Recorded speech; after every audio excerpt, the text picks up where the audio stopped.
حیا ایک ایسی چیز ہے کہ جب حیا انسان کے دل سے باہر نکل جائے نا تو پھر اس کو تمیز نہیں رہتی، میں کسی کے ساتھ کیا بات کر رہا ہوں، کسی کے ساتھ کس طرح بات کرنی چاہیے، ہاں بھئی اٹھنا کس طرح چاہیے، بیٹھنا کس طرح چاہیے، تمیز کسے کہتے ہیں، بدتمیزی کسے کہتے ہیں، بد اخلاقی کسے کہتے ہیں، یہ چیزیں اس کو معلوم نہیں ہوتی ہیں۔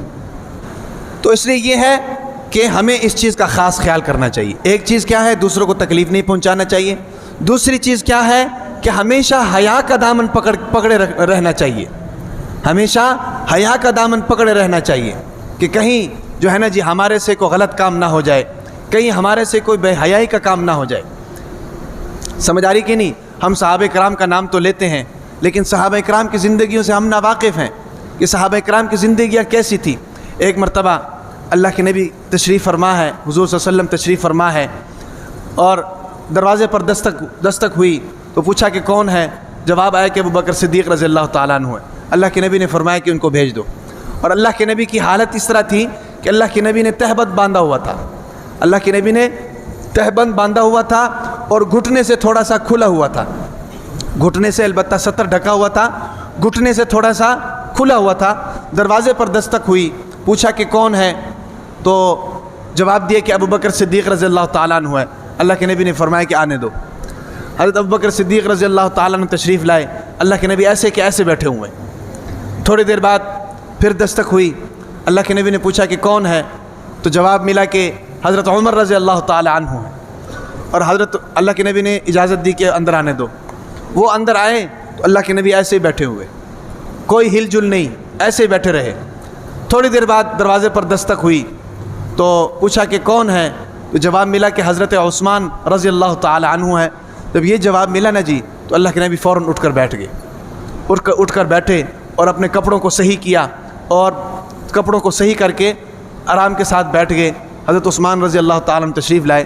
ان کے جانے کے بعد حضرت عائشہ رضی اللہ تعالی عنہ جو تھیں انہوں نے پوچھا کہ اے اللہ کے نبی، ابو بکر صدیق رضی اللہ تعالی عنہ تشریف لائے، آپ میں کوئی ہل جل نہیں تھی، آپ ایسے کیسے بیٹھے رہے؟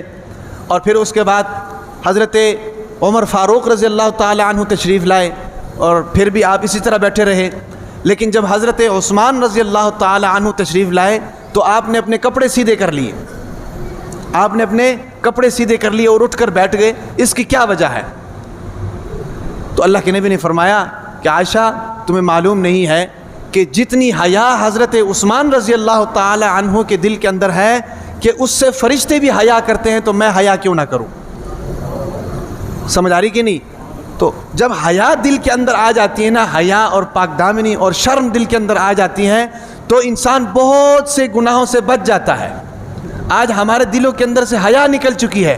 یہ تو مردوں کا عالم ہے، مردوں کا عالم ہے جو ہر معاملے میں بے تکلف ہوتے ہیں، ان کی حیا کا عالم یہ ہے۔ اللہ کے نبی نے فرمایا کہ اس سے تو فرشتے بھی حیا کرتے ہیں۔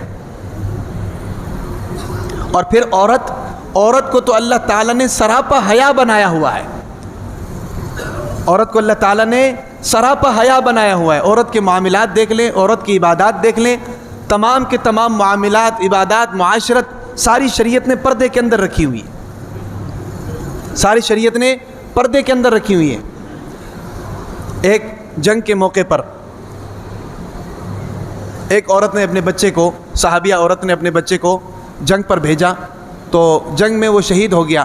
تو اس کو جب خبر ملی نا جی کہ آپ کا بیٹا شہید ہو گیا، تو وہ جناب اس نے اپنا دوپٹہ لیا، دوپٹہ لے کر اپنے پورے جسم کو لپیٹا، اپنے چہرے کو لپیٹا، صرف آنکھیں نظر آئیں، اور دوڑتے ہوئی اللہ کے نبی کے پاس آئی، دوڑتی ہوئی اللہ کی۔ ظاہر بات ہے جس کا بیٹا شہید ہو جائے، ٹھیک ہے، شہادت ایک بہت بڑا رتبہ ہے، اس میں تو کوئی شک نہیں ہے، لیکن جدائی کا غم تو ہوتا ہے نا جی، جدائی کا غم تو ہوتا ہے کہ نہیں؟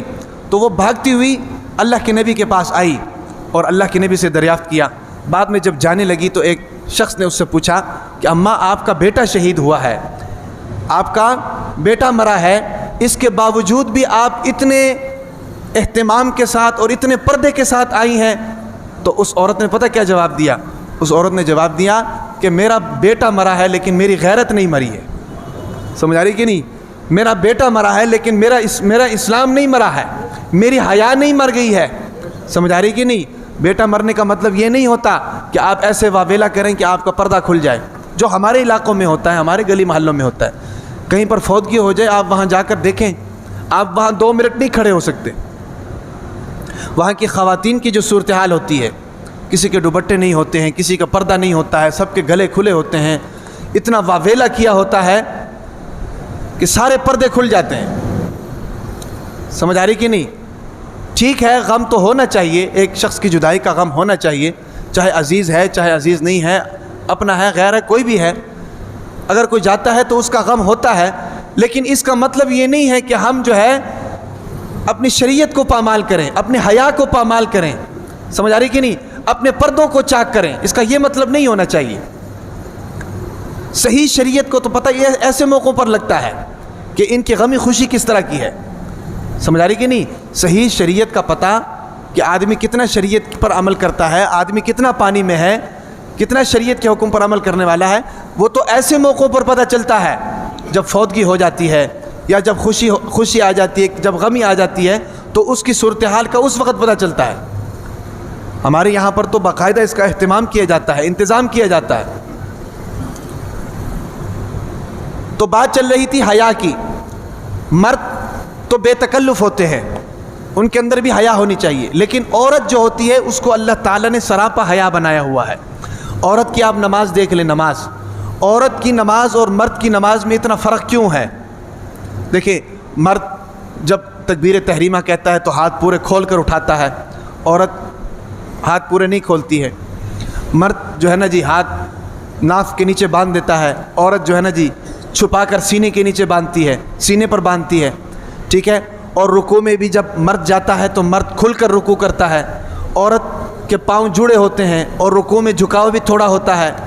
اسی طریقے سے مرد جب سجدہ کرتا ہے، مرد کھل کر سجدہ کرتا ہے، عورت جو ہوتی ہے وہ سجدہ کرتی ہے تو زمین کے ساتھ چپک کر سجدہ کرتی ہے۔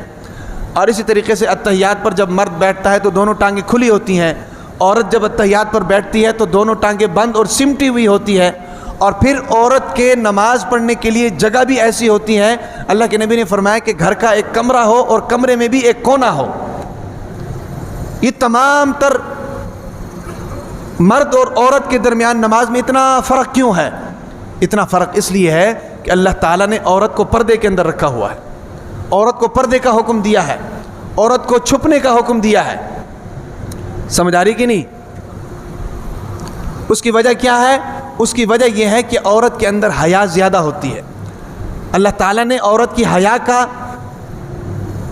حیا پر توجہ دی ہے، اور اس کی حیا کی وجہ سے اللہ تعالیٰ نے عورت کو یہ حکم دیا ہے کہ آپ اپنی عبادات اس طرح کریں۔ سمجھ آ رہی کہ نہیں؟ اور اسی طریقے سے آپ نکاح کے موقع پر دیکھ لیں، نکاح کے موقع پر مسئلہ یہ ہے کہ اور ایجاب اور قبول ہوتا ہے، عورت سے بھی پوچھا جاتا ہے کہ آپ کا نکاح اس کے ساتھ کیا جا رہا ہے، آپ کو قبول ہے کہ نہیں ہے؟ تو اس وقت بھی اگر کنواری عورت ہے وہ خاموش رہتی ہیں تو اس کا مطلب یہی سمجھا جاتا ہے کہ اس کی طرف سے قبول ہے۔ اس کی وجہ کیا ہے؟ اس کے اندر اللہ تعالیٰ نے شرم اور حیا کا عنصر زیادہ رکھا ہوتا ہے، شرم کی وجہ سے وہ نہیں بول سکتی ہے، اس لیے شریعت نے یہ حکم دیا ہے کہ اگر وہ چپ کرتی ہے، خاموش رہتی ہے، جواب نہیں دیتی ہے تو اس کا مطلب قبول سمجھا جاتا ہے۔ اور اس کی وجوہات بھی یہی ہیں کہ عورت کے اندر اللہ تعالیٰ نے شرم اور حیا کو زیادہ رکھا ہوتا ہے، پاک دامنی کو اللہ تعالیٰ نے زیادہ رکھا ہوتا ہے۔ سمجھ آ رہی کہ نہیں؟